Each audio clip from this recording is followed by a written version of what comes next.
Welcome to A Drink of Wisdom with Nathan Drinker, and I'm Jay Wise. Thanks for spending some of your time with us.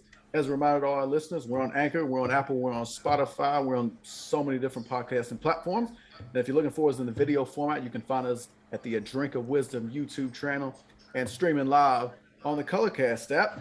Drink, great to have you with me again. Hey man, I'm glad to be up in here on another fruitful Friday. You know what it is. How everything over there with you and yours, man? Oh, it's good. Been a little hectic today, but we're moving. How about you? We are moving, and with that said, another day, another dollar. We gonna give the streets what they need. We see what they don't. We gonna absolutely say what they want. Set the dinner plates, cause it's time to eat. Even though you might have just ate, you gonna eat again. And last but not least, let's talk some sports, baby. Jay, what you got for us today, man? I don't want to eat again. Anyway, this is episode 24 of season 3, and we've got the Jazz 76ers, we've got the Blazers and Warriors, and did the NCAA just get something right? Well, we'll explain it to you. We're going to start off with Thursday night football with the Steelers and Vikings. Both of them played a half of football as we saw it. The Vikings come out on the right side of it, 36-28. They improved to 6-7. The Steelers now at 6-6-1. The Vikings jumped out to a 23-0 first half lead. They would extend that lead to 29-0. Then the Steelers would go on a big run. They would score 3 touchdowns in about a 5-minute span. And they end up just short. A pass from Big Ben Roethlisberger to Pat Freiermuth was incomplete on the game's final play. Big Ben was 28 for 40, 308 yards, and 3 touchdowns and an interception. Najee Harris, 94 yards on the ground and 10 yards through the air, 8 for 93 for Chase Claypool. On the other side, Kirk Cousins was 14 for 31, 216 yards, 2 touchdowns, 2 interceptions. Dalvin Cook, 27 carries, 205 yards, and 2 touchdowns. And Justin Jefferson had 7 catches for 79 yards and a touchdown of his own. Drink topsy game that looked like it was over at halftime. Then the Steelers make a run. What'd you take away from this one? I had two major takeaways. Takeaway number one was the Pittsburgh Steelers wasted my mother time in the first half, and I mean they was God bleeping awful, folks. And my second takeaway is Claypool he just don't have any situational awareness. I don't know what we had going on at the end of the game. I don't know who he had an attitude with at the end of the game. When you out here celebrating like you just like I don't know if you thought that was the game sealing first down or what, but Yeah. that wasn't it. And then the players come over there, they smack the ball out your hand for a reason because we need to reset. Like, what are you doing? And instead of you saying, "Oh, hey, you're right," you sitting here trying to argue and fuss. Like that whole time, he gets up, right? Runs to the line of scrimmage, and instead of him worrying about setting, he's sitting here waving his arms, flailing around, like mad because the ball got slapped out of his hand, and then he took zero, and I mean absolute zero responsibility after the game, saying oh well, we didn't waste 10 seconds because I was celebrating. It was because the ball got slapped out of my hand. Hey, come on, man. That's Bush League. That ain't NFL. That ain't an NFL attitude right there. That's Bush League. And speaking of Bush League, the Pittsburgh Steelers was pretty Bush League in the first half. Look at the offensive line, Big Ben. The wide receiver core I thought was decent in the first half. I'm not gonna when they got a chance to actually get the ball thrown to them. I thought Claypool and Johnson and Firemore. I thought they was decent, but my God, that offensive line. Hey, listen, your quarterback is 40, 41, something like that. He can't be taking that punishment. This ain't a rookie. This ain't a second year player, man. This guy that been out here doing this for a long time, and he been dieting off Bud Light and Budweiser for a while. You can't be letting him take these hits. You know what I'm saying? So those were my two major points that I took. Now, with that said, I had took the Steelers to win this game simply because I just felt like the Steelers had found a way to start putting this together, whereas Minnesota they just flops all around, and you just never know what you're gonna get out of Kirk Cousins, but to Kirk Cousins' credit, to Minnesota's credit, Thank you. it seems as if they came in and listen. They had a game plan and they you know they punched the Steelers in the mouth. I'm talking about quick, fast, and in a hurry.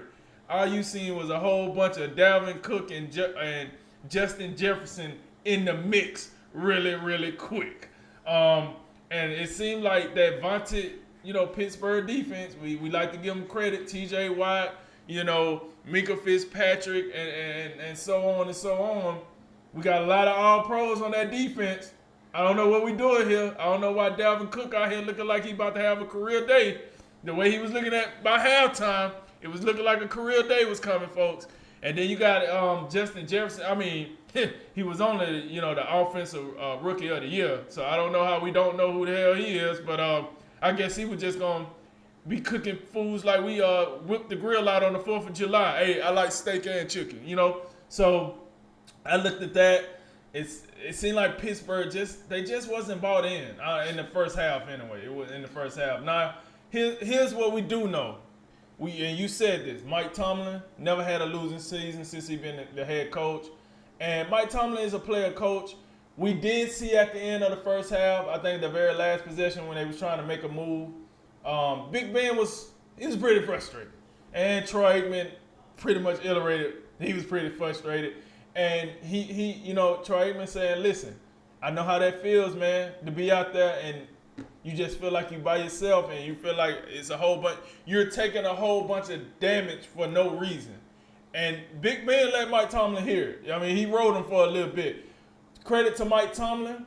He didn't. Veteran coaches and then rookies. You got Urban Meyer over here looking like he about to poop on the sideline when it get hot for Jacksonville, right? Like he over here like, I'm about to have a migraine. I got to poop, right? Whereas when you look at Mike Tomlin, he's talking to Big Ben. He's like, yeah, man, listen, I know. We're going to talk. I got you. We're going to get it right. You can just, not hear, but you can watch Big Ben just barking at him. And then he's just taking it on the chin. He's like, okay, I know, Ben, I got you. And the first thing came to my mind was when we was watching whatever primetime game the Jacksonville was on. I forgot when it was. But we were watching that game. And Urban Meyer, they're like, yeah, this looking a little sticky out here. Trevor Lawrence said this is no big deal. And you got Urban Meyer, they're like, Right, yes. Oh, hey, anybody got some Peptic AC, you know what I'm saying? Like, Tums, So I seen that, and I was like, yo, that's the way you're supposed to do it. Now I see why they call Mike Tomlin a player's coach. Because I liked that. And then they go into the locker room. They come out in the second half. And they play like a different team, Had a chance to tie it up with the last drive, but as I say, sometimes that situation awareness just kind of eludes you. I thought not just the Claypool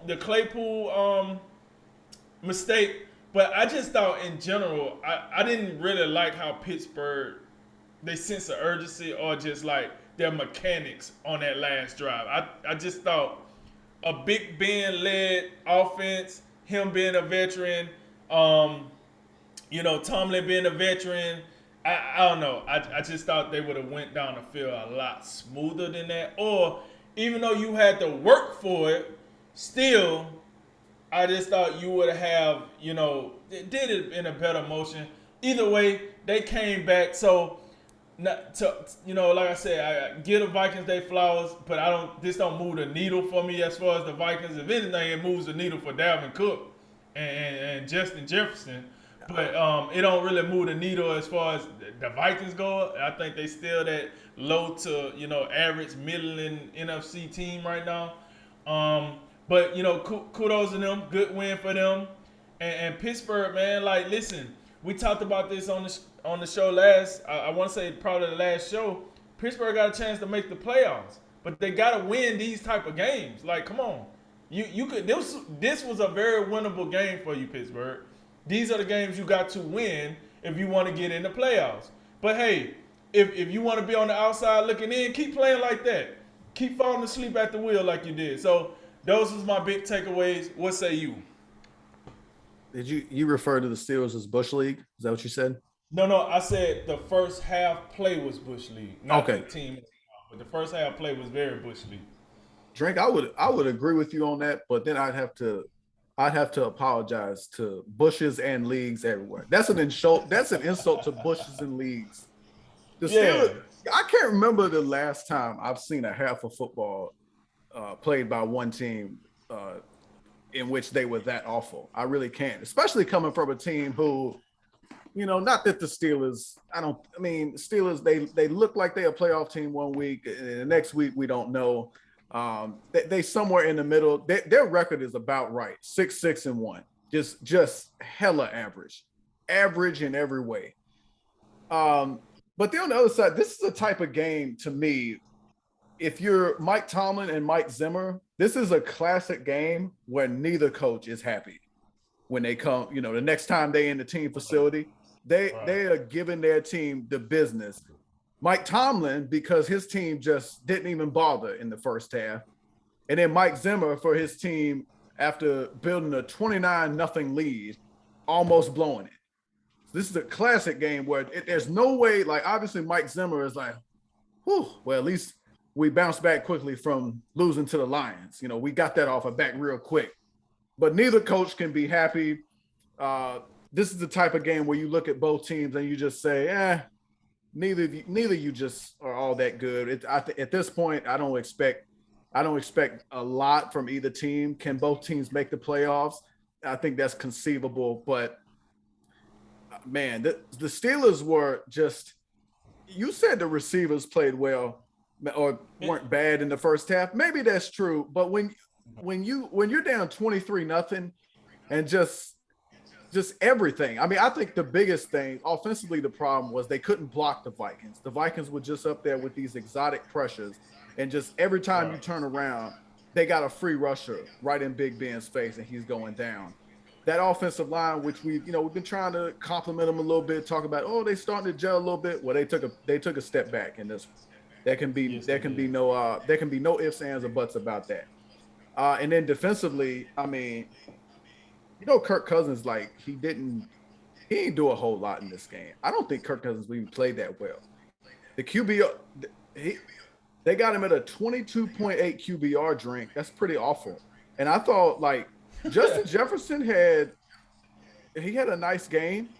Drink, I think Jefferson could have had double what he had last night if Kirk Cousins was accurate on some of these throws. The reason the Vikings won the game, or won and built that huge lead, was because Dalvin Cook was just he had just the Vikings offensive line was opening holes that semis could go through. And then it didn't help when number one, the Steelers defensive line just was getting pushed around like they was just, a couple of reams of paper. And then you got guys who just completely don't know what their assignment is. You have Terrell Edmonds on one of these plays. He's just over pursuing so badly that they blocked it up so well. Hello, can we get a safety in here to make a play? You're the last line of defense, and he's nowhere to be found. He's not even in the play.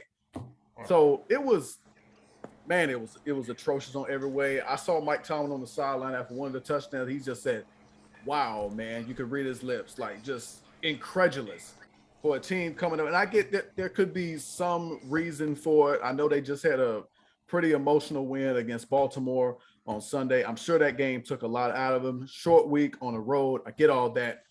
But they proved it in the second half that there's no way that first half should have been that bad.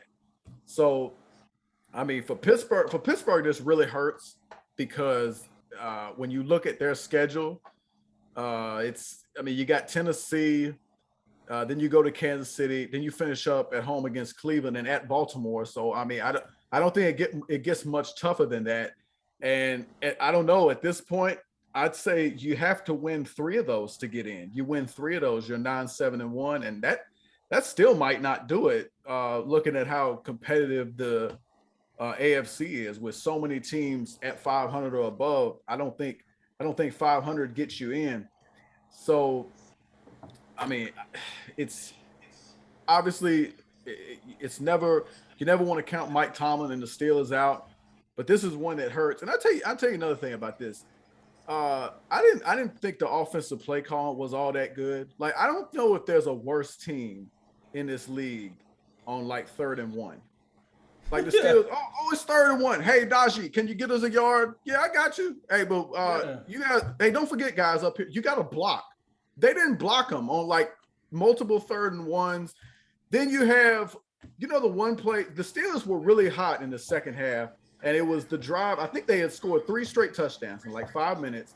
And then they had a 4th and 3, and they were like, they were on their side of the field. They're going to go for it. They get a delay of game because they can't get lined up. And then Mike Tomlin punts the ball. That was the drive right there. I thought that, like, even though they made it close in the end, they were right there. But that drive was that was a killer. And it's just that. I mean, they had 10 penalties for the Steelers, 11 for the Vikings. It was sloppy all around. That's another reason the coaches ain't gonna be pleased with this for all the mistakes that were made. But look, for Minnesota, I thought Dalvin Cook, man, Dalvin Cook's the engine of this team. Kirk Cousins has had a nice season. The raw numbers look really nice. When you talk about 27 touchdowns and 5 interceptions, he had 3 interceptions coming into this game. He got picked off by Killer Witherspoon a couple of times in the second half. But look, man, Dalvin Cook is something special. That offensive line did a nice job blocking for him. They were really good. They were coming off a pretty poor performance against Detroit. But yeah, I mean, the other thing for Pittsburgh that was a little bit disheartening is no Adam Thielen in this game. So really, when you look at the Vikings, it comes down to 3 dudes. It comes down to Cook, Thielen, and Jefferson. You didn't have Adam Thielen. So really, if you're the Pittsburgh Steelers defense, you look at Justin Jefferson in the passing game and you say, okay, we got to cover that guy. And in the first half, they didn't cover that guy. He was running wide open on these deep crossing routes just over and over. If you're a fan of the Steelers, that had to be sickening. I don't know, like both coordinators should be getting their behind wrung out by Mike Tomlin too. Like, what's this guy, Matt Canada? That's your offense out there. You need to take that crap to Canada because that ain't working here, man. And Keith Butler, I think he's a respected football mind. He's been around a while. They got some problems on that defense. T.J. Watt and Highsmith left the game. No Joe Hayden again. But dear God, you can't be that bad, especially when the other team's missing one of their key weapons. That was atrocious, man. That was atrocious. Look, it's funny you mentioned Matt Canada because Matt Canada been flopping around here from college football to the NFL and for quite some time here. If you remember, he was the biggest thing to slice bread in the University of Pittsburgh, and then he came down to LSU and that was a straight flop show. And somehow he ended up in the NFL, and we got some more flop show for you folks. I think he was the quarterbacks coach for Pittsburgh last year, and then he got elevated offensive coordinator. I don't know, man. I'm not that impressed. By the way, look, you talked about Claypool and rightfully so, and that was, I don't know what that was. Like, no situational awareness, no sense of urgency. In that situation, you ain't got time for celebrations, Chase. You get the ball, you go to the ground, and you get your behind up, and you find the referee, and you get back to the line. That's what you do. You damn sure can't throw a tantrum. That's what you damn sure can't do. But I tell you what, they got the right coach for that. Mike Tomlin dealt with Antonio Brown and kept him under wraps for many, many years. We didn't know how ridiculous Antonio Brown was for a good while because of Mike Tomlin. I gotta believe he's gonna get that together. And by the way, Claypool, he's the same guy who was complaining last week, like, hey, can we get some music in here in the practice? Oh, no, yeah. You can't get no music. No, you can't get no music. How about you play better? We're gonna put these pads on and we're gonna hit today. Man, in the end, I know I rambling around here like a loon, but in the end, like both of these teams played one half of football, and that's why they are where they are. You got one team at 500. One team just below 500 just tossed to the lines. They too inconsistent.